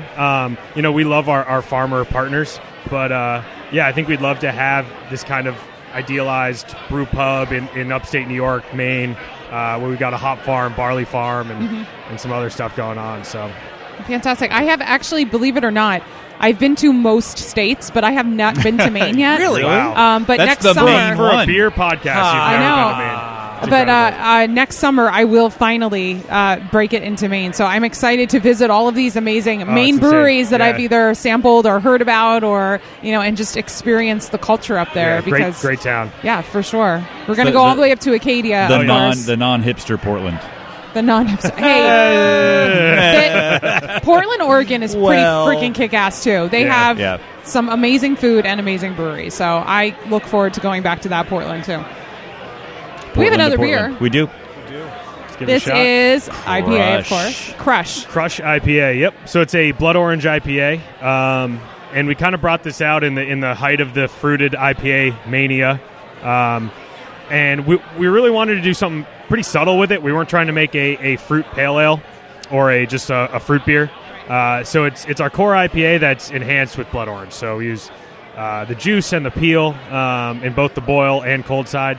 Just kind of let that blood orange bitterness and citrus flavor enhance the hops we already used. Yeah, it's very more refreshing than I would have thought, given blood orange, and then blood orange IPAs are technically like the one we have from Oak Brook at the top of the show, one of my favorites. But it's very tart, very citrusy. This drinks easier than I would have expected. It does. Yeah, it's nice and kind of clean drinking. Yeah. But again, it's 7%. Exactly. Oh, yeah, it is. Yeah. Oh, shit. I feel like you guys are turning into a very sneaky brewer. Yes. Here. I would say that's a lot of our beers tend to be. We don't do a ton of high gravity stuff. Our first double IPA we ever made came out last week, Super Juice. But a lot of it is very clean, just super clean finish. We don't love a ton of bitterness. We really like hops and dry hopping. Almost every one of our hoppy beers are dry hopped. So we like that flavor and aroma. We just shy away from the bitterness a lot. Lends to a really clean finish, really dangerous. This one, I mean, like you said with the Pilsner, there's that hint of something. You're like, this one I would not at all. I would put it at 5, 6. Yeah, it's dangerous. But 7, wow. Now, I don't know if it's just the styles of beers that I've had or if your advertising and branding is tricking me, but whenever I drink a beer from Peak, I do feel this, fresh... they all do feel very fresh and bright to me. Yep. Those are the I think adjectives that's that a always come to combination mind. of the actual ingredients being used and the the effective smart marketing. branding, yeah. But you do have that feeling. Yeah. I kind of want to take a can I know what you and mean. hop through a hop farce. Or something. You are not the only one. Flood through. Yeah, I hear fresh and clean. Yeah. Not from me. It's not just propaganda. Do you ever hear so fresh and so clean? Honestly, we were thinking about naming a beer that. Do it. I think there It's on the already short is a list. beer called that. Is that right? I think Other Half has one called that. Oh, wow. Or the Veil. One of those really wait in line for hours to get cans kind of brewery. Yes. Yeah, It's yeah, one yeah. of those. One of those. I don't know. So Winter IPA just came out. Anything else in the pipeline, in the works, new, up and coming? I mentioned that double IPA, Super Juice. The Juice is one of our most popular beers. It's a pale ale. We did a double version called Super Juice, in the line with Super Fresh being the double of Fresh Cut. And then we're doing a new double IPA in December called Ripe. It's 8.2%, super cloudy, juicy, and we actually add a little peaches in there as well. Millions of peaches? God damn it. Millions of peaches. Peaches for free? That's right. Nah, not for free. Peaches for me. But I bet they were not from a can. Definitely not for free. Organic. I would imagine peaches. they were fresh. That's right. Yes. That's right. We'll have Yeah. to write a third verse to that song. Peaches from Maine soon to be, actually. We're getting a Maine peach farm. Billions up of and running. peaches. Really? Peaches from Maine. There you go. It works. Perfect. Look out. God. Peaches come from Portland. Oh, God. They were put inside a beer can That was in forced. a brewery downtown. In Should the we middle stop of a this farm. now? Should we stop this now? Yeah. I have no idea what you've unleashed. Yeah, I've had enough. It's the second time we've sung that song. I know, and probably Wow. not the last. Probably not. That's how this goes. Well, John, it was great catching up with you, man. It was great to have you on the show again. You guys, thanks for having me back. Of course. really for appreciate sure. it. Of course, Yeah, anytime. definitely. Yeah, well, thanks for bringing these up to the table. I mean, keep up the great work. Of course, For sure. I will pass on the kind words. Yeah, definitely. And thanks for bringing beers all the way from Maine to our local beer fest. Yes. Yeah, Always. for sure. Hey, cheers, man. That's awesome. Brewphoria strikes again. It's we've got someone from a brewery we've talked about many times. I've brought up their beers on countless occasions because I absolutely love the creme brulee beer, and I love it to a fault almost. Yep. And I feel so guilty when I drink it because I feel like I'm gonna get diabetes. Yeah, it's diabetes in a glass. It is. Exactly. I'm glad to hear exactly you say what it that is. because that's exactly what I've been saying about it. So that can mean only that we've got Mike from Southern Tier. Mike, how are you, man? Good. How are you? Doing great, man. Thanks for coming up to the table. No problem. Yeah, I had literally just gone up and gotten some of the cinnamon roll beer, which we've mentioned a few times on the show, and I wish I would have known that you were next up to the table because I would have waited. But now I'm just excited to drink more of it. That's how this works. There we go. I'm going to make this a good thing. Dan loves these. Dan embraces his inner fat kid. Fat kid, yeah. And outer. Inner and outer. No, fat kid. no. But yeah, so these are the kind of things that are right up your alley. And this beer is a follow-up to a conversation we've already had on the podcast. Yes. Which we often mention things and never follow up with them. So Because we're really bad at that. Yeah, you're welcome, listeners. You Yeah, know, right. we're finally We're actually following up. Yeah, we talked about this beer when it was first released because we thought it was really interesting. Yeah, and I remember saying I really wanted to try it. And Holy shit! This it is literally only- smells like a cinnamon roll. It smells like you're walking through the mall and you pass a Cinnabon. Cinnabon. And Yes, you're like, oh, that's exactly shit. what I was It does. thinking. Yeah, it does. And it This is only the second time I've ever had it. Really? Oh, really? Yeah. When was the first? Last week at the Pittsburgh Brew Pub. I will admit, while it smells and tastes exactly like a cinnamon roll, I do not think I could drink very much of that. No, you can't. You yeah. can't sit around and watch an Eagles game and pound, and six-pack. cinnamon roll beer. Yeah. I mean, you could, but Well, then yeah. again, you would get diabetes and you'd probably Just give vomit. me a few sips. You know what I like Yeah. about them, though, about this and about the creme brulee one, is it promotes sharing the beer with friends because you're right, you cannot stomach that yourself Yep. and live. It's true, yes. But it's also part of most of our dessert beers come in a 22-ounce bottle. Yeah. We are getting rid of that next year, and we're going to 16.9 ounce. Okay. Just make it a little more tolerable because Yeah. opening up a 22-ounce bottle is a commitment. Yeah. and The first time I you opened... need another person to help you out with that. Yeah, one. first time I opened the creme brulee, I didn't have any roommates that drank beer, and it was 22. I had to finish it. As you say, you powered through it. I know did. you did. I did. It took like 2 hours, but I did it. Yeah, at least you didn't lose a leg No, due to well, the diabetes. Yeah, No. you didn't lose the No, leg. That's always a good the thing. gout will take care of that. Yeah. All right. Yeah. So, one thing that's really cool that we've mentioned on the show is Southern Tier now has a relationship with Victory Brewing Company, Correct. A brewery that's near and dear to our hearts that we love very much. And the two, Southern Tier and Victory, are opening up a tap room in Charlotte, North Carolina. That's Yep. quite exciting. Yes, that's coming up in March. It's that soon already. Yeah. Wow. They did the groundbreaking about 2 months ago. Wow. So it's an existing building, so it's not like they're building it from the ground up. Right. But yeah, it's right there in the heart of Charlotte.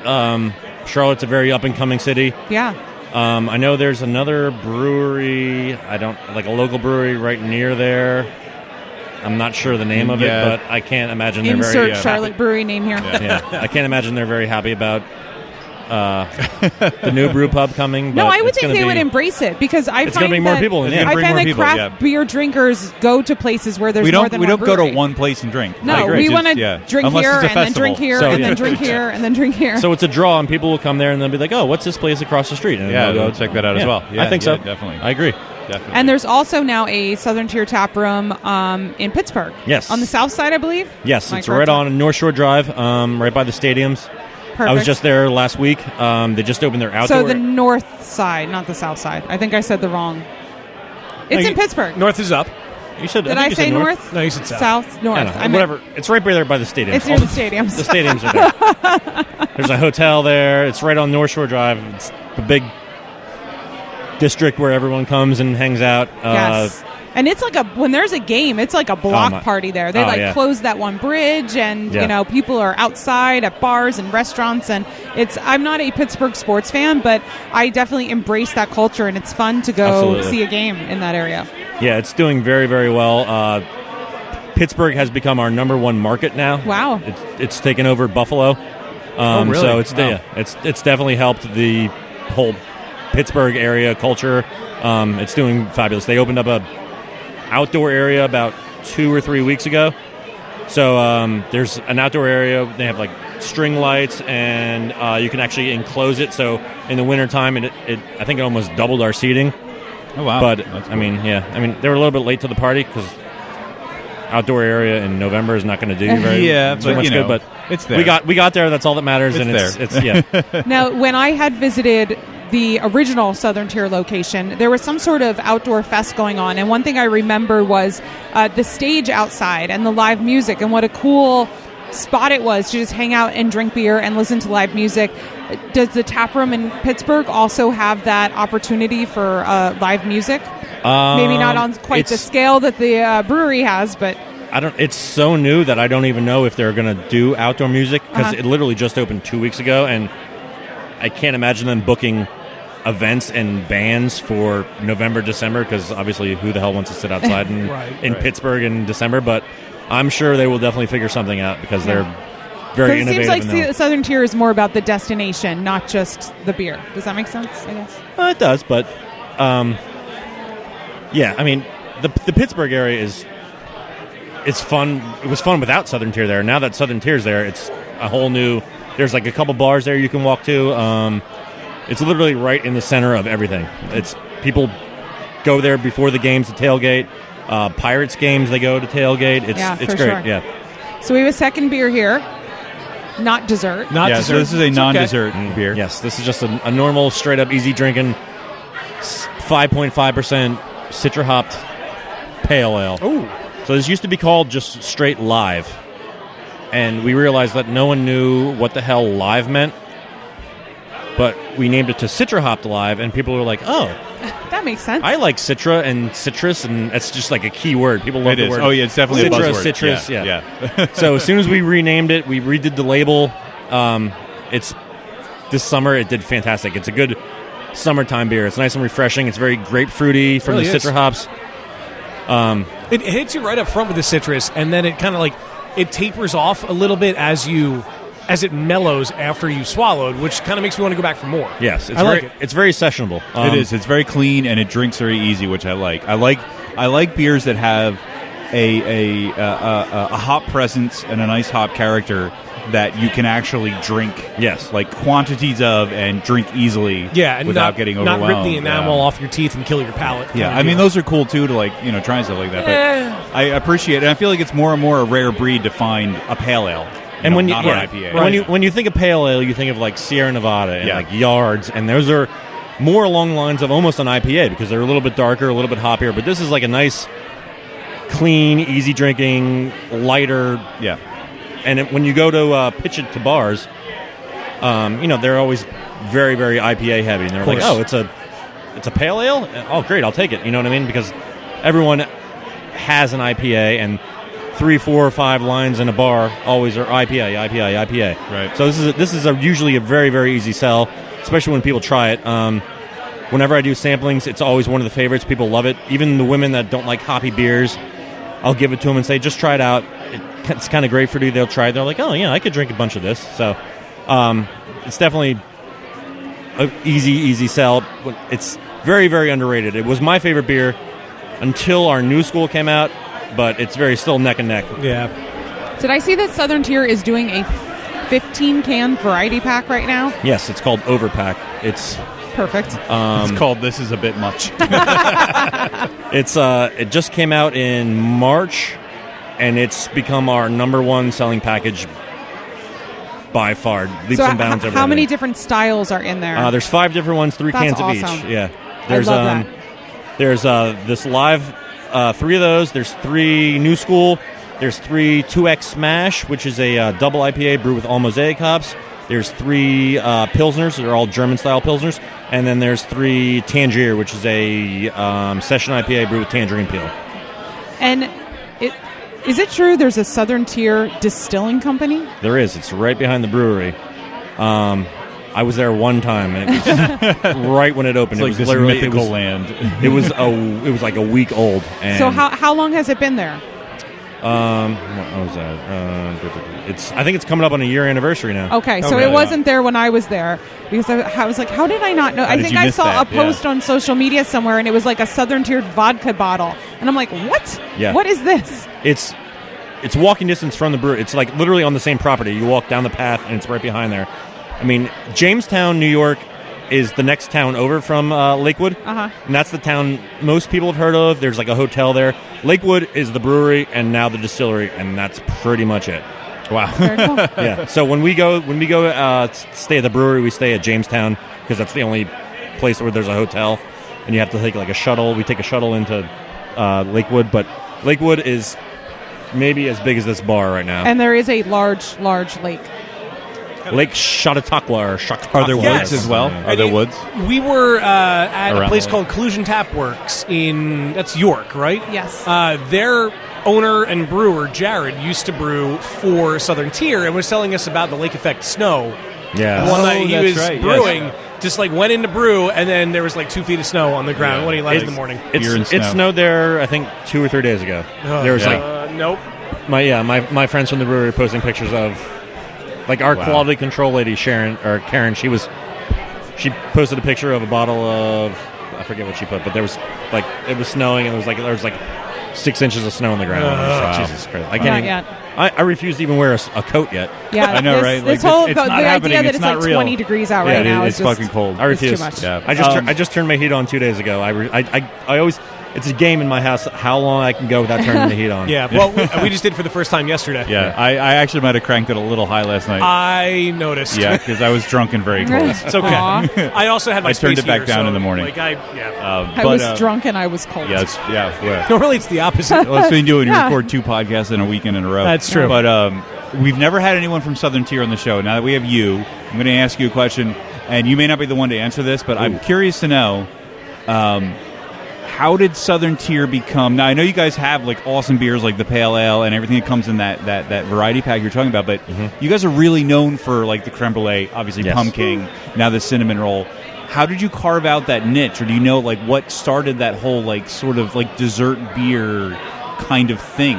Like, I don't know. It's whenever I do samplings or beer fests, people are like, "Oh, the Pumpkin Brewery," or "Oh, I love your creme brulee," and it just started. I think creme brulee was such a popular thing that they're like, we can fucking run with this. yeah. So we do like a chocolate. We do a chocolate orange. We do salted caramel just came out, which is one of my favorite ones. Oh, yeah, I wanted to try that. Yeah, it's fantastic. This year we came out with one called Thick Mint, which is a play on the Girl Scout cookie. Thin Mint. Oh yeah. And the Thin Mint. And So it's Fat Boys instead of Little Girl Scouts. right. And if you can look it up on Right? YouTube. There's a BuzzFeed video Persons. of ex-Girl Scouts who are now of legal age drinking, trying the Thick Mint and comparing it to the Thin Mint, and they're like, "Oh my god, this tastes exactly like It's cookie." awesome. Yeah, it's such a. It's like because it's such a specific sort of niche that It it's is. just really interesting. And- And I've always been curious if that was intentional or if one time you Or if it guys just happened. like you made pumpkin and everybody went crazy No, for I think it was creme brulee is what started, And it. then You know creme what, we brulee kinda came off we of could, that. Yeah, we can spin this, and it's a lot of them are base beer chocolate, and then you just add. Like the Thick Mint, you added a little bit of mint puree to it, or the chocolate orange, you add a little bit of orange peel to it, and we're just running with it. We have one coming out in, I think it's probably like April or so. It's Samoa, like the Girl Scout Samoa cool. cookie. So it's going to be like a caramel coconut. right. Then in probably the fall next year, we have a cherry cordial coming out. Oh, Like my the- God. Oh wow. Oh nice. Yeah, so that one will come out. I mean, we're basically known for our dessert beers, and you like look at the name of the beer. We don't bullshit the names. It's whatever we brew. That's the name of the fucking beer, and it's not Like, this is like what this, it is. like the cinnamon roll. You're like, oh, well, I mean, is this going to taste like a cinnamon roll? And you smell it, and you're like, oh my god, and it It's a cinnamon tastes like a cinnamon roll. Creme brulee. This tastes like the dessert creme brulee. Southern Tier, no false advertising. Yeah, that's pretty true. much. Pretty much. Yeah. Should do a tiramisu beer. I'm Southern sure, tiramisu. I'm sure it's in the works. Southern tiramisu. I didn't even think of that. That's good. On that note. I will give you credit for that if we do that. I'll actually magic behind the I'll mic. send some emails and let you know if that gains some traction. Yeah. All right. I like that. Yeah. Mike, it was really cool to meet you. Thank you so much for coming up to the table and making Dan's childhood dessert dreams come true. My inner and outer fat kid are very happy. And allowing us to follow up on a news story we talked about. Yeah, it doesn't happen very often. Which we don't often get to do. So Alrighty. that's cool. Insulin shots for everybody. Yes, right. all around. Thank you, Mike. Cheers. Thanks, thank you. Cheers. It's always a hell of a time here at Brewphoria. That's a fact. And Canal Street in general, but Brewphoria is like, it's the big event. And the main event. It's the main event. Yes. It's always a lot of fun to catch up with some breweries that we know and love. And we get to talk to people from breweries we have not talked to before. Like the guys from Stable 12 or like, Southern Tier. We never had them on. They're a big brewery, big name. People know and love their beers. It's always a lot of fun here. You never know what's going to happen. You never know. You never know, and you never know who you're going to talk to. You never know. Old friends, new friends. Yeah, never know what you're going to drink, but it's always a good time. Yeah, old school, new school. Yeah. Remember when Weyerbacher would do like their super rare... Their secret release? Yeah, the I releases. think they did, but we missed it. Damn it. Rich failed it. No, he didn't. Rich was awesome. Yeah. That's cool. I like that they do that because this is a crowd that would appreciate that. And it's cool to see the event lives on and still gets to thrive, and everybody seems like they're enjoying it. There's never anybody that says anything bad about Brewphoria.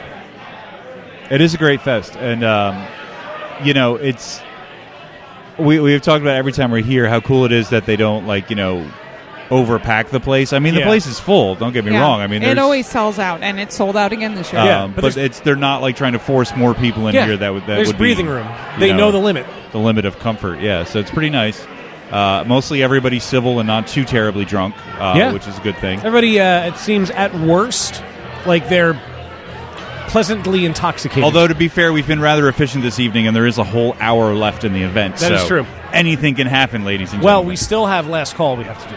Yeah, so who knows? Which, who knows? For those of you who feel like you are totally missing out on last call, you are, and you should go to patreon.com/beerbusters. Become a patron for as little as $1. Yeah. And that gets you access to Last Call. Yeah. Where we try other beers, where we're probably usually a little more drunk than we should be, and play voicemails about guys making pepper beers. Yeah. Wow. Yeah. That's, you know who it is. You know who you are. That happens. We appreciate you keeping us in the loop, Joe Man. But I had a lot of fun, and I knew I would. I was ear-to-ear grin this week because I knew Brewphoria was coming up. Always a good time. And don't forget, if you want to stay in the loop on all this stuff and you want to see all our posts and our pictures and stuff, you can go to beerbusterspodcast.com. You can go to Instagram and Twitter at Beerbusters on both. Beerbusters Podcast on the Facebook. Yeah, you can swipe right on us on Tinder. We should do that. Yeah. No, we should not. We totally have a Tinder. No, you're right. We probably shouldn't. But, of course, great time. And if you weren't here for Brewphoria 15, get your ass here for 16.